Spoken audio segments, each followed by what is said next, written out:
రూపాయలు ముందు అమ్మేవాడు ఇవాళ 250, 200 అమ్ముతున్నాడు. అయ్యే మామూలుగా ఈ ఎమ్మెల్యేలు ఎంపీలు ఎంతమంది ఉన్నారో 151 క్వాలిటీ వచ్చింది. ఏం బాగలేదు. 101 క్వాలిటీ వస్తే కిడ్నీలు పోతున్నాయి, అన్నీ పోతున్నాయి. ఉన్న కిడ్నీలు హ్యాపీగా కళ్ళు అమ్ముకోవడానికి జగన్మోహన్ రెడ్డి గారు రెడీగా ఉన్నాడు. మీరేం బాధపడొద్దు. ఇంకొకసారి జగన్ గారికి వేశారంటే మన రాష్ట్రం మహానాడు అయిపోద్ది. ఏమీ లేదు, అక్కడ మహా కాస్ట్ అయిపోద్ది. 5 కోట్ల మంది ప్రజలందరూ ఆలోచించండి. ఒక చంద్రబాబు నాయుడు 14 సంవత్సరాల నాడు ఏమి చేశాడు, ఈ జగన్మోహన్ రెడ్డి వచ్చి 4.5 సంవత్సరాల్లో ఏం చేశాడా అంటే 3 పిల్లలకు తగాదాలు పెట్టాడు.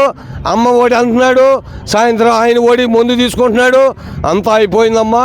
3 పిల్లలు తగాదాలు పెట్టి మొగుడు పక్కకే పిల్లలను పక్క పంపించి ఈ పిల్లల్ని హాస్టల్లో పంపిస్తేస్తున్నారు. ఏం లేదమ్మా, ఈ ముందు మా వచ్చాం మామూలు నమ్మద్దమ్మా. అయిపోయిందమ్మా, 4 రోజులమ్మా అయిపోయింది. షీను 3 రాజ్యాలు, ఒక రాజ్యానికి దిక్కుదేవాళ్ళనే లేదే. ఇంకా 3 రాజ్యాలే, ఒక కుటుంబానికే దిక్కుదేవాళ్ళ లేదే. 3 రాజ్యాలను ఎక్కడ కడతాడు? అది పెట్టేసేసాడు, తాకట్టు పెట్టేశాడు. ఇవాళ ఇళ్ల స్థలాలు పట్టాలు ఇచ్చేసాం, 10,000 రూపాయలు తీసుకుని అంటున్నాడు.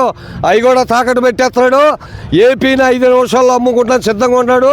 పయ్యోళ్ళు రెడీగా ఉన్నారు. తెల్లవాళ్ళంట, తెల్లవాడు పోయాడు, నల్లవాడు వచ్చాడు. ఏం మిగలుతాడు అక్కడ? అయిపోయింది సీను.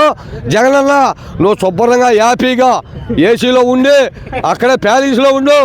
ఏంటి శుభ్రంగా ముందు వేసుకో, పారణ ముందు, ఇండియా ముందు వేసుకోమాక మళ్ళీ దెబ్బతినిపోతే కిడ్నీలో.